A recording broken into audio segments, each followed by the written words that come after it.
और 30 तारीख से सब कहिया लापता छै। हम 13 के लिए मेन हमरा कनिया के तो बुझे छै आदत से भगे के, बुझलिए।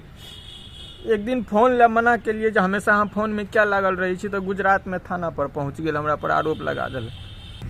तो माय बाप कहिए वही टाइम में कहने रहियो छोड़ दी ले, अब भोग तू हमरा की कहे छै, हम बूढ़ देह कत जाऊ।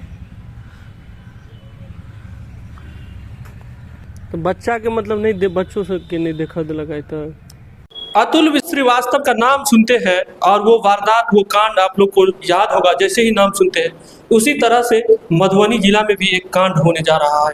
उस कांड को बचाने के लिए, उस हकीकत को, वो जो वारदात है उससे पूरा मुक्त कराते हैं आप लोगों को। उसी तरह से होने वाला है। इनके साथ व्यतीत है ये व्यक्ति पंडौल थाना अंतर्गत बेलाही गांव के हैं और ये अपनी पूरी वारदात को बताएंगे कि इनके साथ आखिरकार वही अतुल श्रीवास्तव वाला कांड जो है वो दोहराने की साजिश रची जा रही है और हो रही है इनके साथ कई वर्षों से। लेकिन ये अंत समय में अब आ गए हैं, क्योंकि अब अंजाम तक पहुंचाएंगे, इसीलिए ये व्यक्ति अब मीडिया के सामने में अपनी बात को साझा करना चाहते हैं। सबसे पहले इनका परिचय जानने का प्रयास करते हैं। आपका नाम क्या है? किशोर कुमार ठाकुर। किशोर ठाकुर, ब्राह्मण परिवार से है जी। आपका मतलब शादी कब हुआ था? 2012 में रांटी गांव लखवाड़ पंचायत। मतलब आपकी जो विवाह है वो प्रेम विवाह हुआ था या एक विवाह जो होता है हमारे मिथिलांचल के कल्चर से सामाजिक हिसाब से विवाह हुआ था? कहाँ विवाह हुआ था?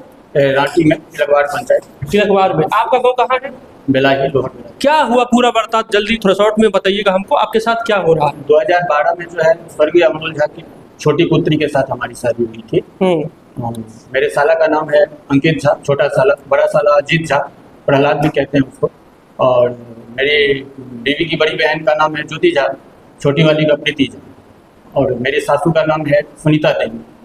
तो इन लोगों के मतलब सामंजस्य से ही मेरी शादी हुई थी 2012 में। और उसके बाद से कई तरीके से हमें इन लोगों ने परेशान किया, लेकिन फिर भी ब्राह्मण परिवार में है, गुड्डा गुड़िया का खिलौना नहीं है शादी। हमने शादी निभाया अच्छी तरीके से। ये लोग परेशान करते भी रहे, फिर भी शादी निभाई। 2019 में मेरे पास मेरी पत्नी आई थी, जबकि 2016 में कोर्ट में भी एक घटना हुआ था, जो हम डिलीवरी टाइम में ये लोग कुछ विवाद किए थे। 3 साल तक हमसे कोई मतलब नहीं रखे, लेकिन उसके बाद 2019 में मेरे पास आई। 2019 से 25 तक, ये 6वां महीना, 25 तक हम लोग साथ में थे, बहुत अच्छे तरीके से थे। 25/6/2025 को जो है वो हमको अचानक बताती है कि हमें घर से फ़ोन आया, माँ से बात हुआ है, तो हम जो है मतलब मायके जा रहे हैं।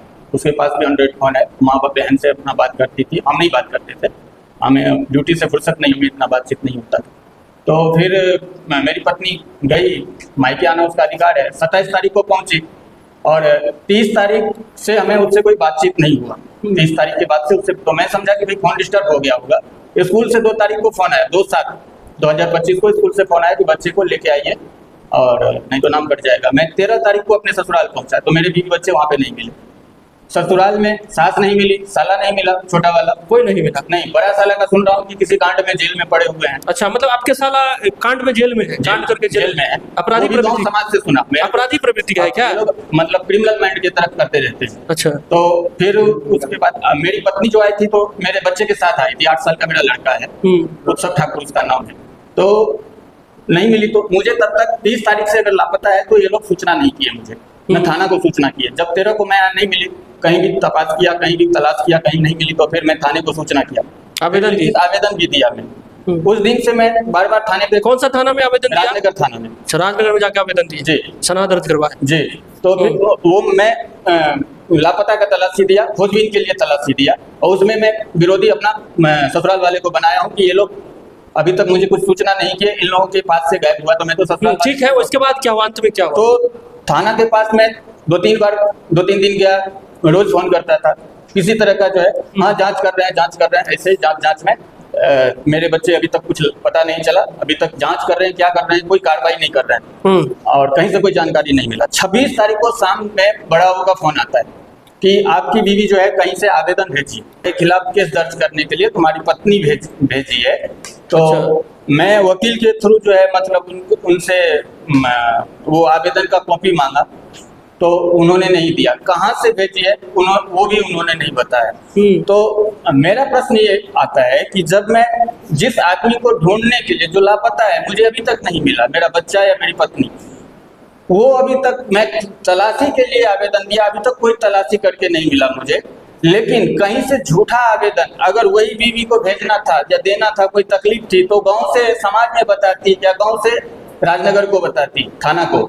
लेकिन कहीं बाहर उसके मायके वाले छुपा दिए हैं, लापता कर दिए हैं या क्या किए हैं, बाहर से कोई साजिश करके जो है मतलब भेजता है। अच्छा, तो मतलब आपको क्या लग रहा है, आपकी पत्नी किसी दूसरे के साथ है, ये संबंध था या कहीं चले गए हैं, क्या चल रहा है? इस चीज का डाउट, क्योंकि मैंने आंख से नहीं देखा कभी, मुझे इस चीज का, मैं तो ड्यूटी करके आता था, थका हुआ सो जाता था, इस तरीके का मैं कभी पत्नी का फोन चेक किए हैं आप? कभी कभी किसी से बात करते थे? पत्नी का संबंध एक विश्वास पे कायम होता है। मैं इस तरीके का मैं देखा ही नहीं, तो मैं अभी कैसे बता सकता हूँ। नहीं तो कभी देखते होंगे ना कि जैसे आए ड्यूटी से पत्नियां आपके क्या करते थे, फोन में ज्यादा बिजी रहते थे? फोन पे बिजी रहती थी तो पूछता था किससे बात कर रही हो, तो माँ से, बहन से, भाई से। अच्छा, ऐसा बताते थे? मायके वाले से बात करने का बताती थी। तो मैं तो अभी मतलब क्या लग रहा है, आपके ससुराल पक्ष के लोग आपको सपोर्ट नहीं कर रहे हैं?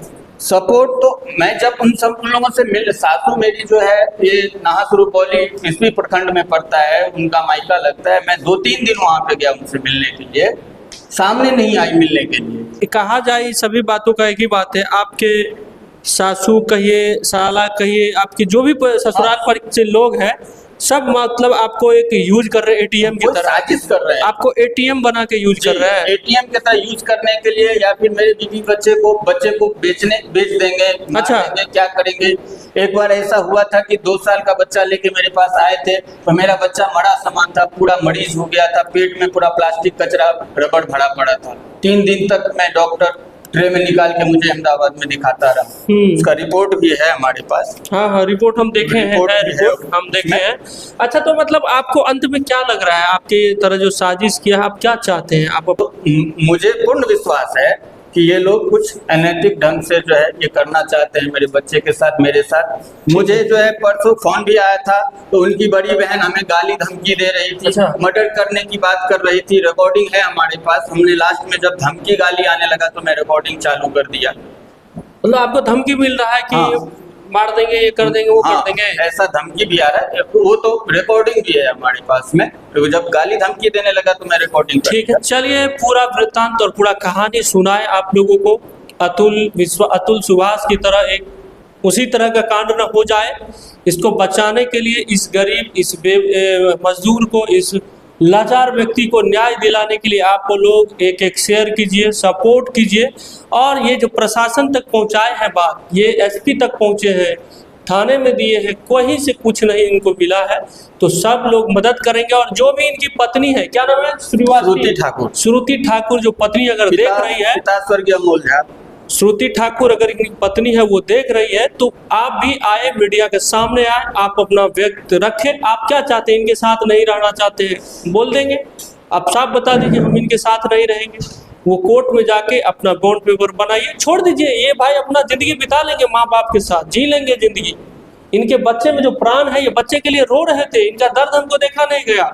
ये इतना रो रहे थे, इतना रोते, उसके बाद हम आधा घंटा तक उसको चुप किए। फिर इनका दर्द बहुत बड़ा है भाई साहब, ये दर्द सबके साथ हो सकता है। सामने पूरा सच है, साबित करना है, इनको हेल्प करना है। ये व्यक्ति बहुत लाचार है, इनकी मदद के लिए आप लोगों का बहुत बहुत धन्यवाद। इतने देर से वीडियो देखें। जय हिंद, जय भारत।